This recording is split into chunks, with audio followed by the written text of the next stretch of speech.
everybody. Hi. I'm Alana. And I'm Tamara. And welcome to Podcast Primas. We do that again. Let's talk about sex, baby. Let's talk about you and me. Let's talk about all the good things and the bad things that may be. Let's talk about sex. Hey.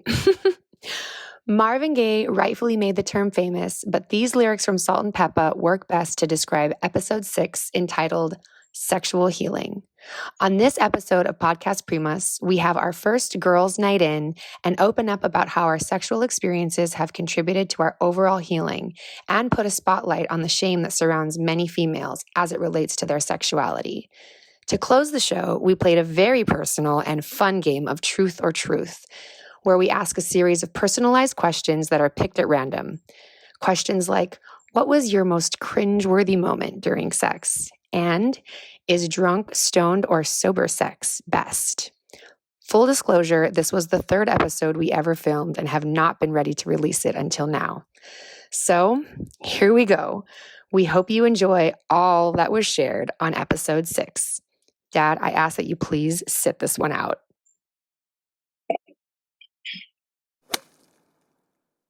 Mark. Hello, everyone. How are you doing? We are having our girls' night in. In pajamas. Look at how cute we are. Tonight's subject is sexual healing. Ooh. We're a little spicy tonight. It's late at night, literally almost midnight. We are having some cocktails. Cheers, my love. Cheers, my love. We made these right before the show. Some margaritas. It's delicious with guava juice, which is one of my favorites. I don't know why I feel like I need to talk in a not so good Spanish accent, but it's happening. It's happening. Yeah. Do it. Okay. I want you to be authentically you. We like to open up our show with some icebreakers, and we have some questions here to randomly select. You can hear it. Just kidding. Okay. Oh. What did you think? How funny that you ask a question like you don't know the answer to. Oh, I know which question you chose. Okay. I actually love that you chose. Okay. Do you have an alter ego? What is she like? Tell us, Alana. Okay. Do you have an alter ego? If we're talking in present tense, I haven't had one in quite a while. We had a discussion about this the other night. Yes, we did. But have I had an alter ego? I have. Yes. And she has actually only come out with you.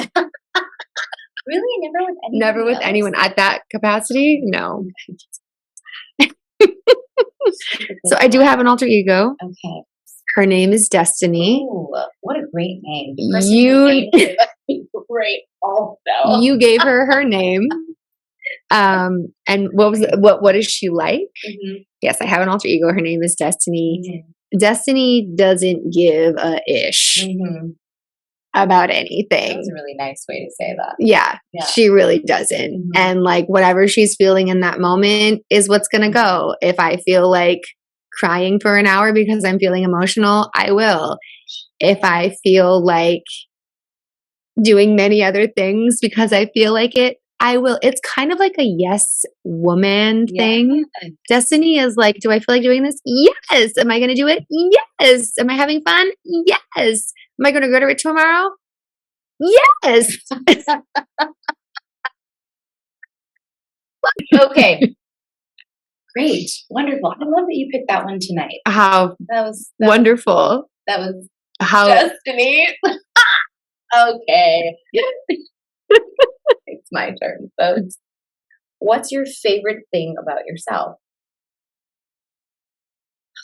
You know what I thought while you're thinking of your answer? Yes. When I wrote this with you in mind, because I didn't write these for anyone else, obviously, I was like, Tamara's going to have a hard time with this question because she learns so many things about herself. And I'm asking her to pick her favorite. And I was like, this is going to be hard for her. Literally the thoughts that are going through my mind. There's so many great things. There's so many great things about me. I love so many, which is one. This is wonderful. Guys, it's just healthy love for yourself. It is. So I'm going to encompass all of that and say that I love my confidence. Okay. Yeah. It's a great answer. Yeah. I love that I'm confident in loving myself. Yeah. That's your favorite. Yeah. Yeah. Yeah. That's a good really one. I love that. Mm-hmm. And I can tell that it makes some people uncomfortable at times, Mm-hmm. but I love that. Because that's not your problem. Yeah. But also, like, I love that I arise that question in other people. Mm-hmm. You know, like, even if it makes them uncomfortable in the moment, I hope they think about it later and go, Mm-hmm. why don't I love myself that much? How can I love myself that much? You know, if they're not just being judgmental, if they can get past that point. Yeah. Yeah. And everyone's different. But yeah, what I've been closing a lot of my classes with lately is having my students say I love you to themselves. And that can be so uncomfy, you know? And so I've been telling my classes, like, if this feels uncomfortable, this just means that you need to do it more. Yeah. Just say it more. Look in the mirror, say I love you. Lay in bed, say I love you. Drive in your car, say I love you. It's powerful. It is powerful. So are we putting this question aside now? Because you've already answered it. Yes. Very good. Very good. So starting with our topic of sexual healing, I'm going to ask you, Alana, first. What is sexual healing to you, and why is it so important? Okay. What is sexual healing to me, and why is it so important? I think, like we kind of touched on earlier, when a lot of people think of sex, they automatically think of a partner. And it's interesting because when I put it in the context of healing and sex being a healing tool, I don't necessarily go to a partner first. I'm not saying that it's not possible to have a healing experience with a partner. It can be very healing and very beautiful, and I've experienced that. But my first initial thought is with myself. Yeah. And I think for me, it's been a very healing experience, becoming very comfortable with my sexuality and becoming very comfortable with my body, and becoming very comfortable with being okay to want sex, to enjoy sex, to not necessarily seek it, but be initiate it.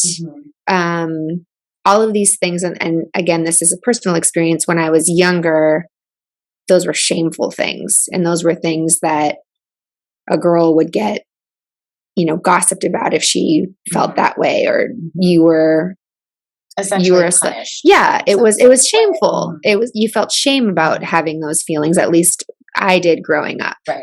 And it took me a long time. A lot of people. Right. Yeah.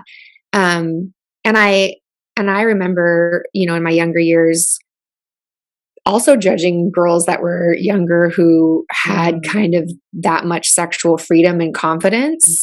And maybe it was coming from another place. I don't know what the driver was behind their experience, but I remember being judgmental of it as a younger person as well, because there was so much judgment in general on it. Right. So for me, I think sexual healing is essentially just another level of healing yourself, of healing the shame that you feel around it, realizing that it is not only natural and healthy, but that it is beautiful and empowering to embody as a woman on your own, and feeling that way about yourself, not needing a partner to give you that sexual validation. For sure.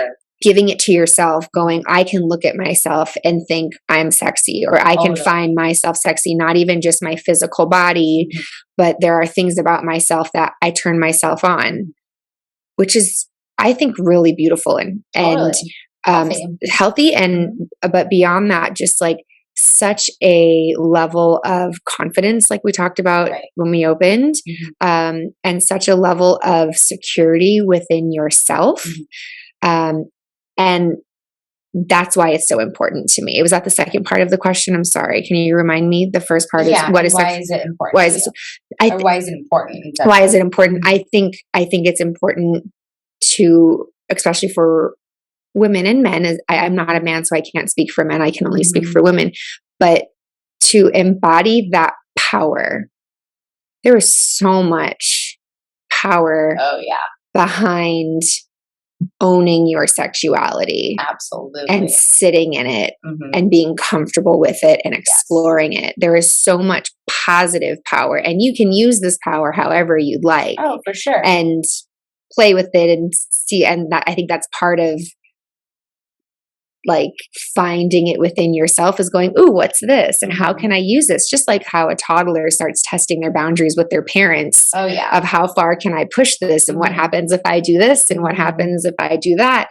I think when you're first discovering all of these things, which is also why a lot of young women maybe who feel discomfortable earlier than I did, they're just kind of playing with it. And I didn't have that experience till later on, but ultimately that playing helps you understand what your boundaries are. How it makes you feel when you cross a line, how it makes you feel to stay within your boundary. Just, it's another level of deeply, deeply knowing yourself that should not have any shame attached to it. I think that's the importance behind it. Yes, absolutely. I ask you the same question now. Oh, hey. I think, there's a lot that I agree with what you were saying. I mean, obviously, we hold a lot of power being women, and knowing our sexuality and knowing where that power lies. You're right. There is that duality of the sides where you can go with that power. Absolutely. I had a different relationship with sex growing up than your experience. I was comfortable with it pretty early on. I don't think I was like crazy young when I started being sexually active, because I guess most of my friends were sexually active at the same time. My first time was with a boyfriend that I loved very much at the time in high school. I think I was 16. But yeah, I discovered that power that you were talking about pretty early. And I remember using it for all kinds of reasons in all kinds of different situations. But so my challenge has been kind of bringing it back a little bit more, and not, no, because it can't, sometimes it's not the best to rely on that or lean on that or be in that space all the time. And I found myself like being in that space a lot. So, but there's not, I mean, there are different sides to that. Like there's kind of like how you know how it makes you feel and maybe what your intention is behind it. And now knowing how you would like to use it. Sometimes it sounds like this is how I'm interpreting what you're saying. Correct me if I'm wrong. But knowing when you're kind of abusing the power that you hold, or when you're using it for an intention that you would like to use it for. Right. Yeah. And my intentions weren't always awesome. But there's, and as much as we don't like to admit it as women, and when it's not working in our favor, there's definitely a double standard. Yeah. There's a double standard when it comes to sex with and power with men and women. And yeah, women can use it to get what they want. And no, it's not the best and nicest thing in the world. I think when it comes to sex and power from a male, it can be scary, and it can be hurtful, and like physically and mentally. I think, and everyone is different, and how they use that power is different. But in my experience and how I've used it before in ways that I've reflected on later and realized and decided that I don't want to do that anymore. There are moments in my life, as I'm sure many, if not all, women who are listening to this right now can recall, one or many instances where they have felt the pressure or power of that sexual energy from a man and have been so scared or so powerless in that situation that they either give in just to give in or they freeze. And I think that's why a lot of women have wounds when it comes to sex, because women who are heterosexual and have sex with men, we, especially our generation, we're coming out of that generation of women who are supposed to do what they're supposed to do to keep their man happy. If you don't please him, someone else is going to. Exactly. There are all these rules that we have been told since we were little.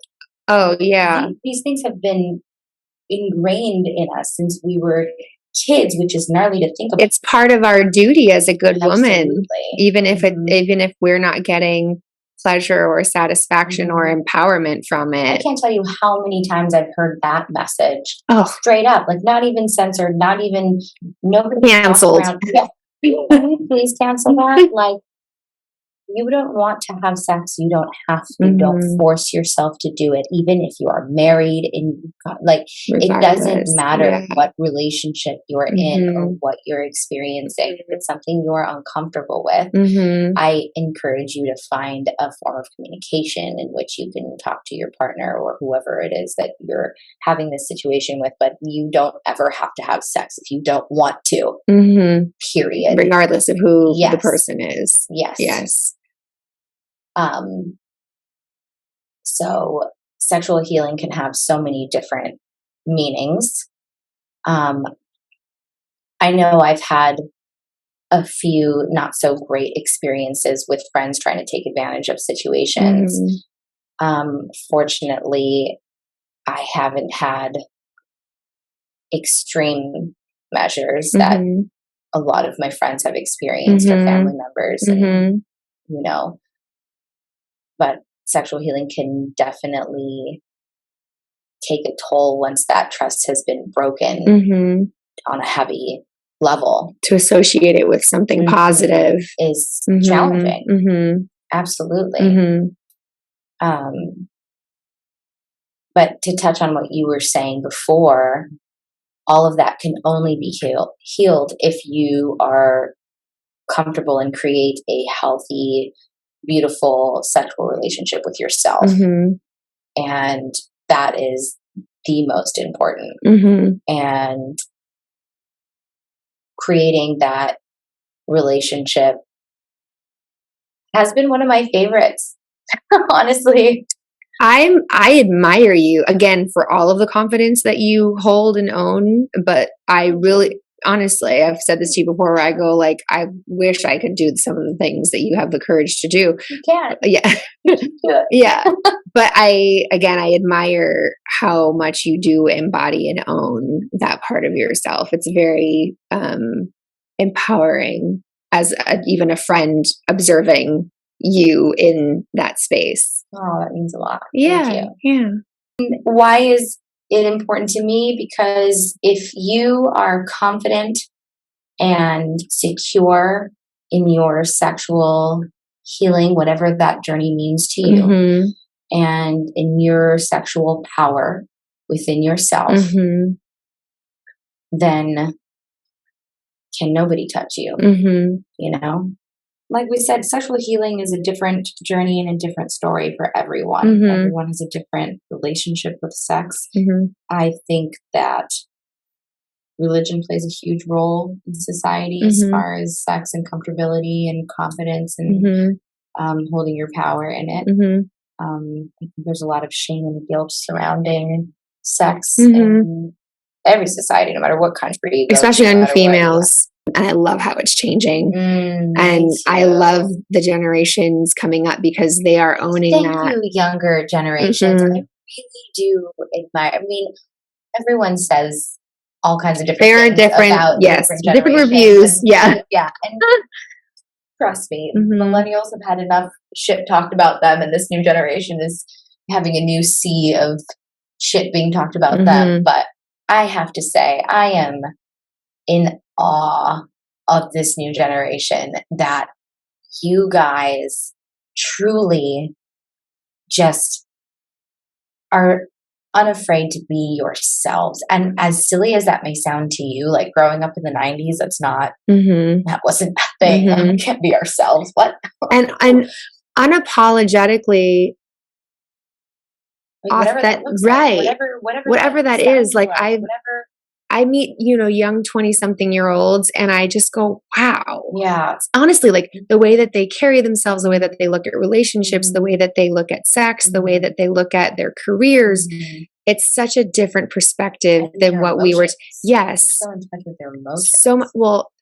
Yes. But definitely a different narrative is being told. Oh, yeah. And I love that. All right. Moving on? Sure. Yeah. All right. So, well, the second question is pretty much what we've been talking about. How is it tied to self-love, self-confidence, and positive body image? Okay. Which we can dive into a little bit more. I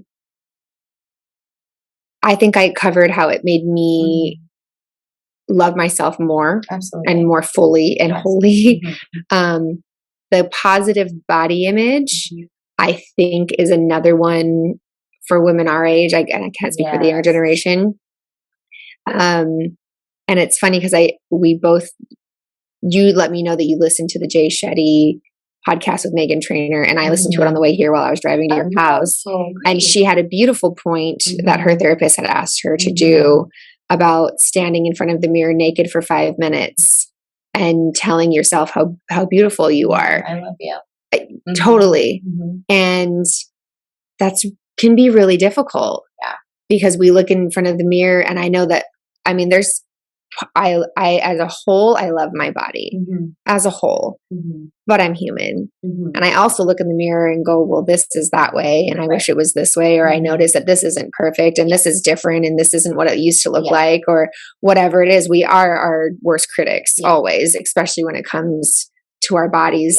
And so I find, in my experience, I have found that the more I don't hide the things that I'm insecure about of my body, right, the more that I don't hide them, number one, from myself.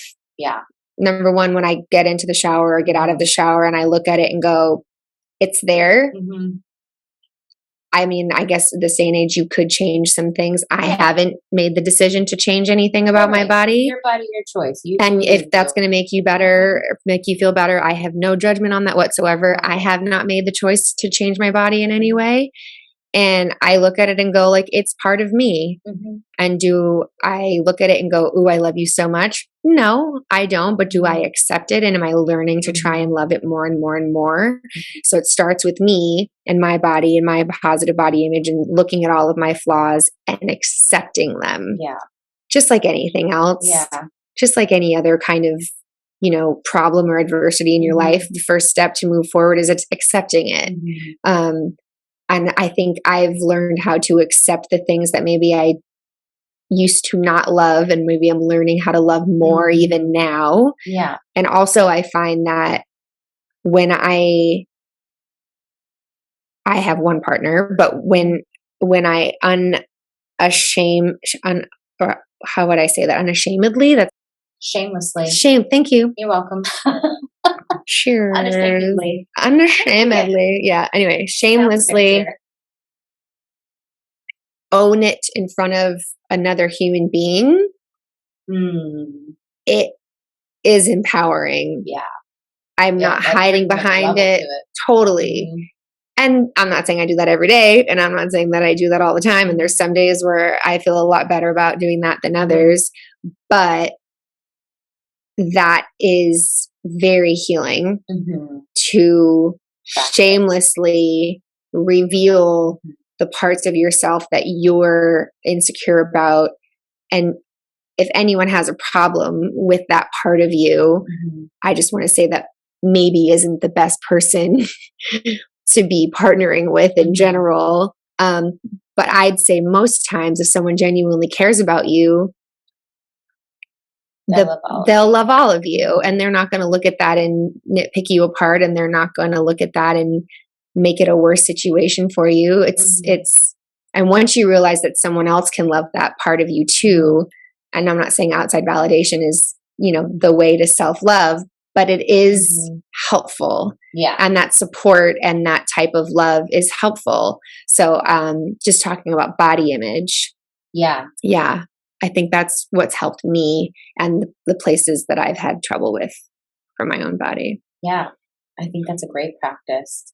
And yeah, absolutely. Everyone should try it. It's not the easiest thing when you start, but it's just like anything else. It takes practice. And the more you do it, the more you start to believe yourself. And then it starts to run through your blood and your veins and your soul. And you really, truly live it. Yeah. Yeah. I'm with you. Yeah. I love the mirror thing. I started doing that when in my 20s. Yeah. I was working out like crazy and not seeing results, and I was being stressed. I was just stressed and like nothing was happening. And I was driving myself from a very like unloving space to attain a goal that wasn't happening. So of course my body was being rebellious and not applying to what I needed. It starts and ends here. Yeah. And I had someone tell me once that, you have to approach your body with love. And instead of working out or eating well or doing whatever you're doing to get a hot bod, instead of doing that because you hate what you're looking at, do it because you love yourself. And I used to be really conservative in the way that I dressed, like really conservative. And not like crazy conservative, but look at you now. No, I'm just kidding. I never wore like just a sports bra to work out or like never wore the sexy costumes for Halloween. I was never that girl. And it always just made me uncomfortable to be like, I was always comfortable like with a partner sexually in that place. But as far as like who I am out in the public, I was pretty closed off in that sense. Yeah. So I started to just at home first work out in a sports bra. That was like a really big deal for me. And I would like look at my stomach or look at the things that I wasn't that thrilled about. And it took a while, but I started to do the same thing. I would touch myself, touch my stomach, touch the places that I wasn't happy with and say, I love you. I love you. And it's okay. There's something so powerful again, like saying it out loud. Yeah, absolutely. Yeah. Not just in your head. There is definitely a different dimension of power and energy that is put into it when you declare it out loud. Absolutely. Oh yeah. It's huge. And as much as we're using this word tonight, it is true. It is so powerful. Yeah. And I started to work out in front of people with a sports bra. Anytime I'd see like a roll or a crease or whatever I wasn't happy with, whatever it was, the silly things I was telling myself, I would just keep saying it. Yeah. I love you. I love you. And things changed. And since then I've fluctuated here and there. Yeah. But practicing that in my 20s was huge because I still do it now. And even in moments that I get a little frustrated with myself, I'm like, I love you. Yeah. I'm like, still love you. Yeah. It's fine. But I think every person, I'm sure, struggles with body image issues and struggles. And I said struggles twice. It's fine. There's lots of tequila in these drinks. It's fine. I'm fine. It's fine. Every person fine, has their own thing. I'm not going to take this away from men because I've talked to plenty of men who have their own body issues. But like you said, we can only speak for us. We can speak for women and our girlfriends who we've so great about having girlfriends. So we talk about freaking everything. But body image is huge, and I'm so thankful that, again, to the younger generation for opening that up. That not just skinny and not just curvy, but everything in between is beautiful and it's great. But yeah, shout out to the big thigh women out there. Okay, so on this portion of the show, Tamara, what do they win? A brand new box of questions. Who do you want to go first? Do you want to junk in a po? Okay. Or what do they call it here? Rock, paper, scissors? Rock, paper, scissors. Yeah, it's so much less fun. Okay. Junk and a monk and a saka po. Junk and a monk and a saka po. Okay, so I go first. Okay. So I'm going to randomly pick it. Yes. I'll read it to you. Okay. That one jumped out at me. Okay. Okay. So this portion is called Truth or Truth. Truth or Truth. We have discussed this beforehand. And we have said that no matter what the question is, you have to answer it. It's some capacity. Are you scared about my question? Yes, I am. Are you scared of my question? I'm scared of your questions. Okay. My question to you is that you randomly just picked out of my envelope. Yeah. What part of your body is off limits, if any, for a sexual partner? The anus. Men around the world have just had their hearts broken. I'm so sorry. It's an exit only. This is the thing. Okay. I'm okay with play. I'm okay with. What can we say on here? I don't know what the parameters are. I'm not sure. I mean, maybe we can try to do code talk as much as we can. I don't know. I'm not sure. Okay. So we are talking sexual healing. Yeah. Right. Yeah. So now we're getting to the fun stuff. We can say what we want. What do we like and not like in sex? Yeah. Let's talk about it. Yeah. I like that general area to be played with. Like different things. No, it's weird saying it to a microphone. And like strangers will be listening. Strange people who might be listening. Oh, that can bite me in the ass later. You know about biting. That's a whole other thing. Well, it depends on how the biting is. Maybe like baby penetration. Baby. But like you are. When she said baby, for those of you who are not watching, she held up her pinky. My pinky. With force. My pinky. Like my pinky. Okay. All right. Okay. But I don't have interest in that. Yeah. I have interest in a lot. Yeah. And trust me, the person who's with me will have plenty of fun. But if like you absolutely need that, I'm not your girl. Totally get it. Yeah. It's not my thing. Totally get it. No interest in it. I also had a question like that for you. Interesting. So I'm not going to ask you that question. No, let's hear when you, if you're done. I want to rush you. Yeah. Okay. Yeah. That's pretty much it. Okay. Other than that, yeah. My body's open, baby. Fair game. Yeah. Okay. So. Uh-oh. Oh, damn. I am a little nervous. This is what I'm going to do with you. This is what I'm going to do. 1, 2, 3, 4, 5, 6. I wrote 6 questions. Okay. So pick a number between 1 and 6. 3. My favorite number. I knew you were going to pick 3. My favorite number. Oh, this is a very interesting question. Okay. When was your first orgasm? This is a 2-parter. Okay. When was my first orgasm? Yeah. Do you remember when your first orgasm was? I don't know if I remember. Really? Mm-mm. I'm going to say maybe like 14 or 15. Okay. Yeah. Like discovering it with yourself. Oh, no. Oh, your first orgasm was with another person? Yes. Wow. Okay. Awesome. I didn't know it was that huge. Yeah. I didn't discover things with myself till far later in life. Yeah. You had your first orgasm with another person at 15. Okay. But like, okay, but good for you. But how are you thinking of this? Like not discovering yourself and being like, holy crap. Yeah, no, happened. That didn't happen to me. Okay. I didn't ever discover myself and go, holy crap. Okay. Like that's my two-parter, this was a two-parter question. And the first question was, when was your first orgasm? The second one was first orgasm with a partner. Okay. This was the same time. It was the same time, guys. Yes. It wasn't from having sexual intercourse. Okay. Yeah.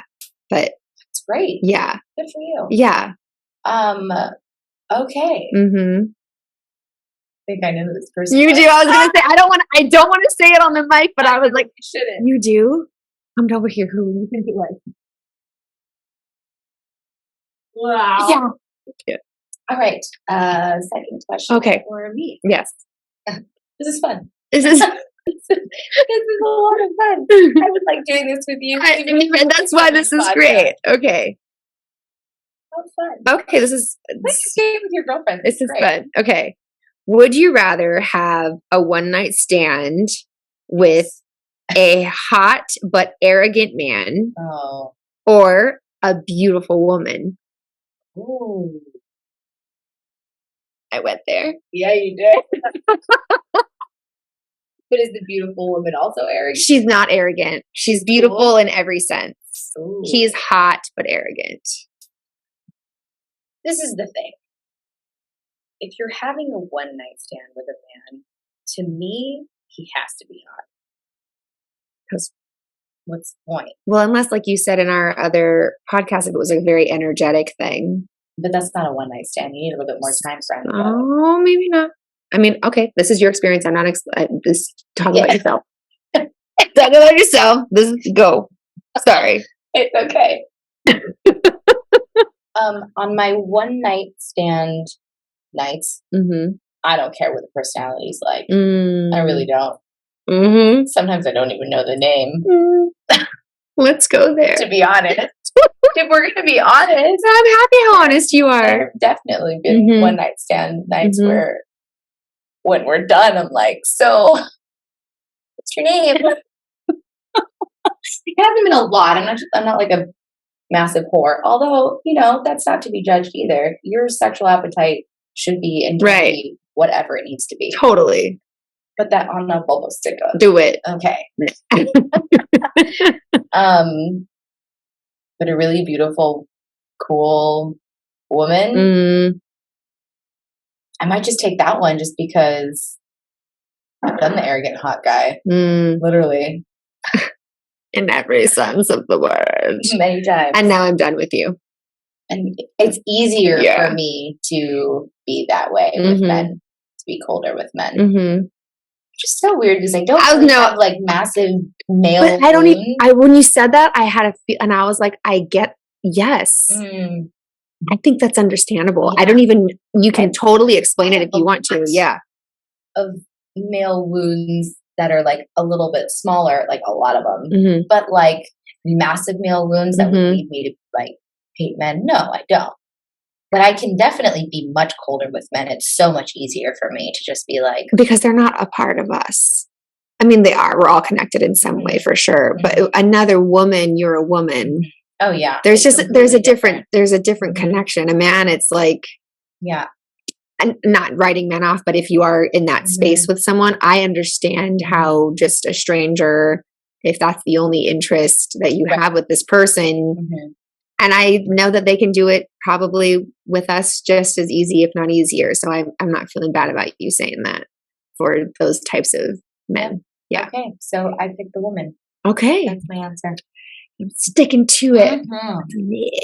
All right. Okay, let's keep going. Okay. One or two. I don't know. Oh my God. You can always cut it. It's past midnight here. I know. It's almost 1 o'clock in the morning. It's okay. This is the big one. Okay. Okay. What turns you on the most about yourself? Oh, I think we've already asked me that question. Everything?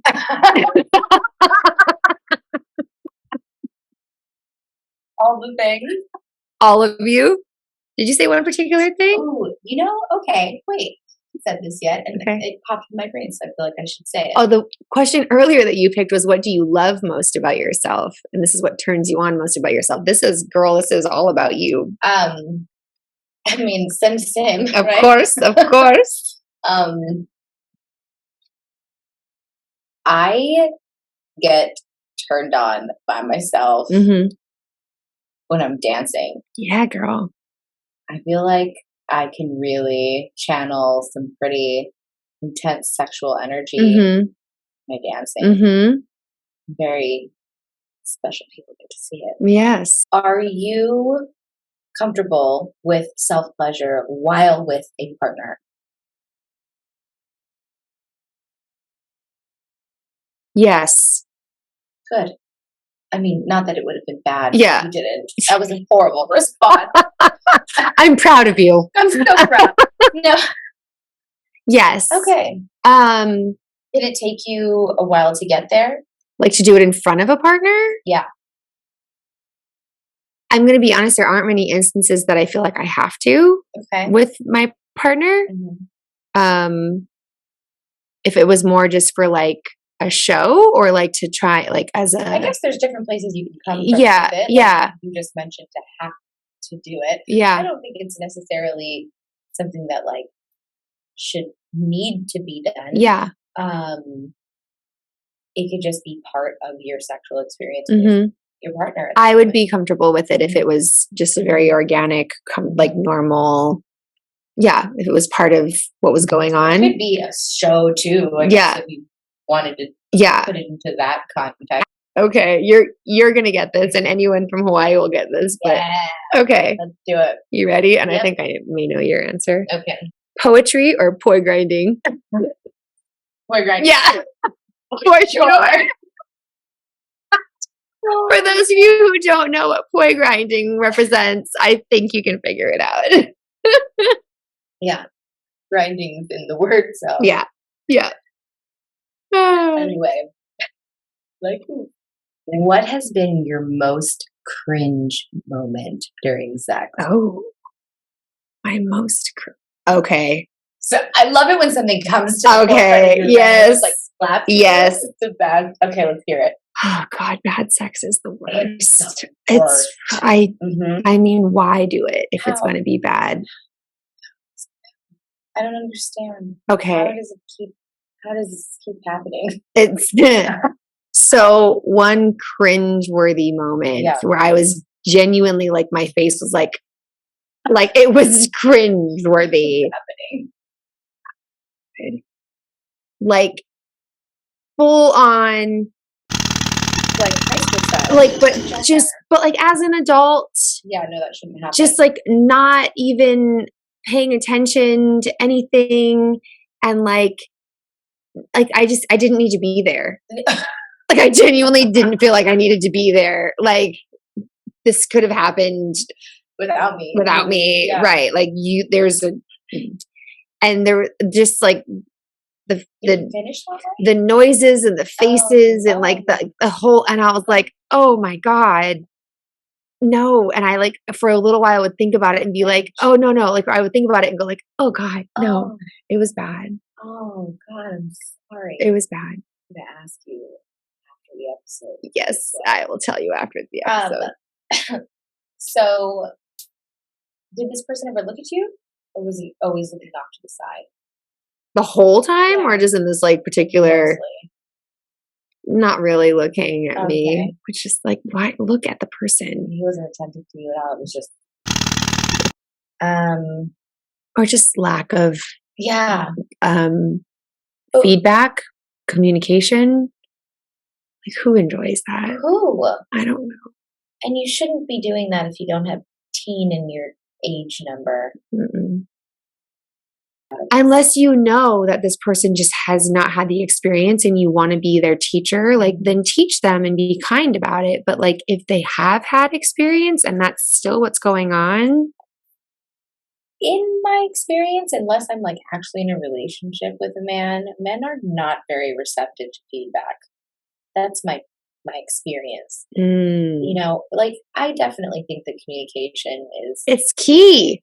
And I will always let Yeah. person I'm with, it's one night or 3 years. As I want to know from my partner as well, if it's something I'm willing and able to do.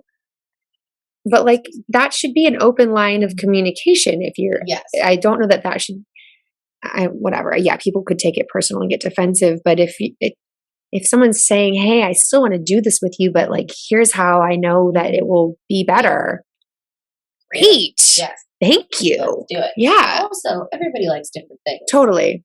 Even in conversations with me and my girlfriends, be like, even you and I have had conversations. Yeah. Like, I love that. Oh, I do not. Totally. Very different. Mm-hmm. That's why some women might like a bunny rabbit.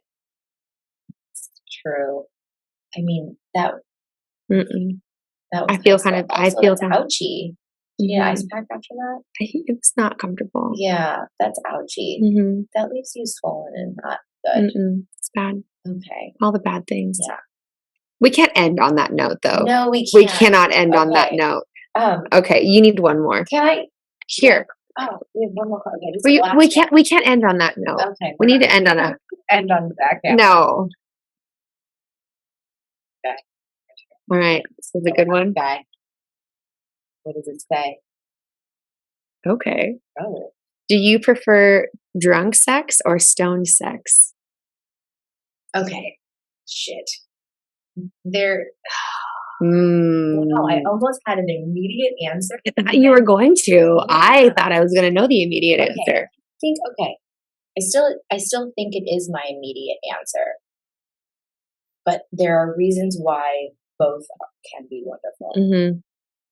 Totally. My immediate answer will still be stoned sex. Mm-hmm. Because having sex while you're high feels incredible.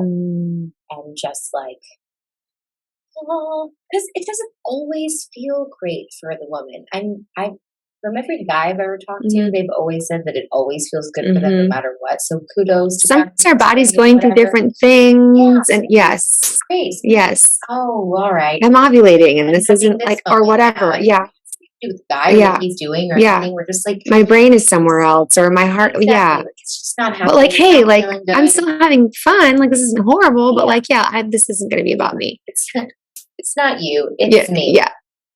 Yeah. But when you're stoned, it always feels good. And that's what's so nice is there's like that guarantee that it's not just going to feel good, but it's going to feel amazing, and it's going to like run through your body, and like it does something to you that you just like get engulfed in these sensations and these feelings and this pleasure, and it's amazing. I really like the connection I feel too. Okay. For me. I'm all selfish. I feel good. Oh, I feel so good. I just feel like so much more like in tune with myself and the other person. And like when you're connecting, it's like, it just feels. When you're having like stone sex with an actual partner. Yes. Who you're committed so to, of course, that's where. Really. Yes. That's where my brain goes. Cause that's connection. Yeah. That's she's where. in a relationship. Yeah. I'm not. Yeah. That's where we're at. So that's why I went there. But drunk sex can be really fun. So fun.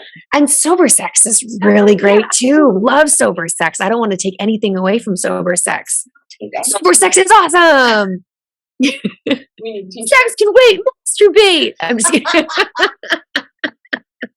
Or do we need to make t-shirts. Yes. But drunk sex can be really, really, really fun. And as much as like I can be super confident in my power with that, and like there are areas of my life that I feel closest to my soul, and it's yoga, dancing, and sex. I love it. Totally. But when I'm drunk, I kind of become a different, like, alter ego. You have become a different person, and it like, girl, you have an alter ego. Yes, it's fun. It's fun. But stoned, you prefer. You had to pick one. I had to pick one. Stone sex is what I pick. All right. Yeah. Okay. Yeah. I think that's a better way to end. I think so too. Yeah. Great job. Yeah. Okay. Kudos. We high five every single episode. We do. It's great. That was fun. We're cute. And a great cocktail. Girls' night in. Yes. Go to our Instagram page to see our super yummy margarita that we made tonight. and other funny clips. Yes. But Podcast _ Primas. Primas. Yeah. Thank you, everyone, for joining us for our sex talk. And love yourself a little extra this week, huh? Hey, why not? Yeah. Thanks for listening. Please like, subscribe, follow, laugh, cry, scream, sleep, dance, whatever.